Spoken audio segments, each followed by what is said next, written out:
Thousands of voters cast their ballots in the city of Tucson's general election today. Good evening, everybody, and thanks for joining us. I'm Sean Mooney. And I'm Amanda Gomez. Voters are deciding who will represent them in City Council for Wards 3, 5, and 6, as well as voting yes or no on 2 propositions. Now, we'll get to those propositions in just a moment, but first, the Ward 3 race is between Democratic candidate Kevin Dahl, Republican Alan Harwell Jr., and Independent Lucy Labosha.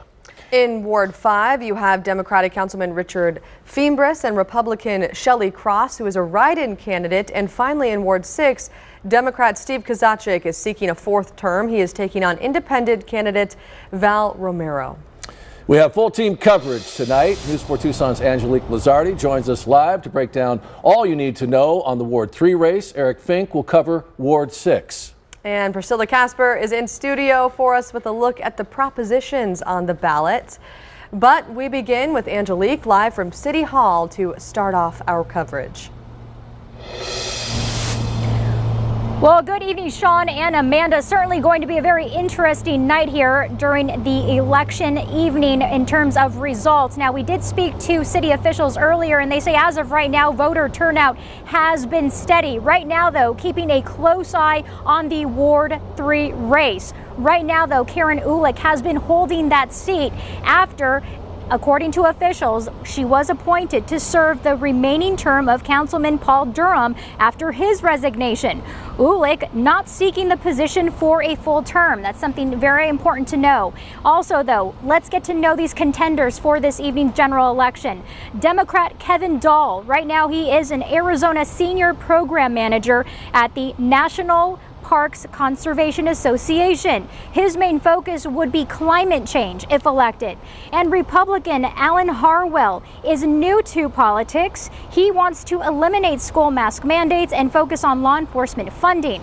Also, we have independent Lucy Labosha, who is currently a math teacher within the TUSD school district. She's also worked for the Sunnyside and Nogales district, and she also has served in the military. Of course, a lot to find out about these candidates, but again, back out live here, we do want to confirm that polls close at 7 o'clock. It's just a little after 6, but again, polls close at 7, and city officials also want to add that their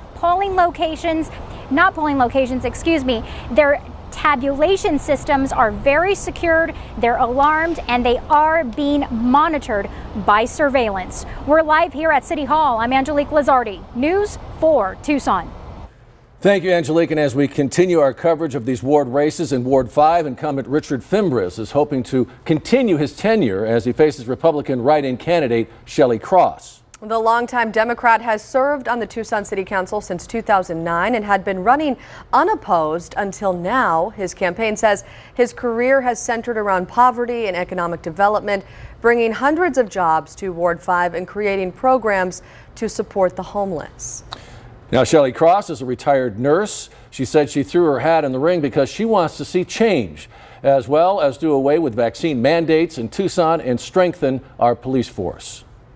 Now we take you live to the Ward 6 office where Eric Fink joins us to break down the race there. Eric.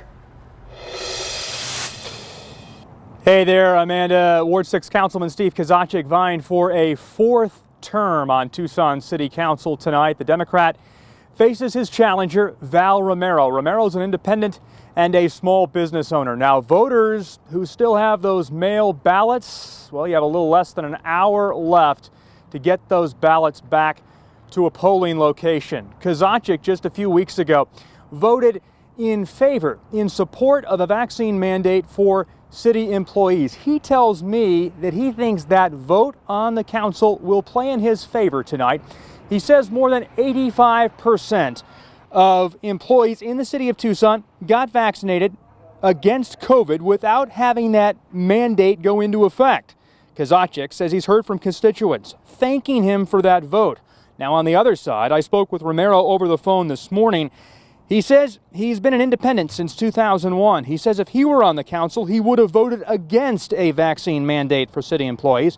He believes it's time for change in this section of the city. Kozachik says there's more work to do to combat homelessness and make sure Tucsonans have clean water with regards to the PFAS issue. Now again, ballots have to be turned in within the hour by 7 o'clock at a polling location. Then the numbers will start to trickle in, and we'll hope to get a sense of where this race is going shortly after that. We hope to have results for you tonight at 10 o'clock. We are here hoping to speak with Councilman Kozaczek. I spoke with Val Romero earlier. He said he will not be doing any interviews tonight, instead waiting to tomorrow to get what he thinks will be a clearer picture of results. We are live right now here in Midtown. I'm Eric Fink, News 4 Tucson. Back to you. Thank you, Eric. There are also 3 propositions on the ballots in southern Arizona, from Proposition 206 and 410 here in the city of Tucson to Pro 487 in Vail. News 4 Tucson's Priscilla Casper joins us live in studio to break these props down for us. Priscilla. All right, Sean. Yeah, now these 2 props, Tucson voters are deciding on Prop 206 and Prop 410, both dealing with increasing wages. Now, Prop 206 would raise the minimum wage for the city of Tucson to $13 an hour in 2022 and rising to $15 an hour by 2025. Prop 410 would raise the Tucson mayor and city council members' salaries $12,000 each. They haven't received a raise since 1999. And for Vail residents, Prop 487 would fund programs like the arts, music, and PE for the school district. The current override funds art, music, PE, and achievement teachers, as well as gifted and AP teachers. 44 classroom teachers to help control classroom size, and a 2.5% salary supplement. Since it's an override, this prop would not impact the current tax rate if it passes. Now, Prop 487 must be reauthorized by voters every 5 years, or the tax phases out along with the staff and those programs it supports. Back to you, Sean. Thank you, Priscilla. The polls close at 7 tonight, folks. For complete coverage as results start trickling in, just head to KVOA.com. And of course, we'll have extended coverage tonight at 10.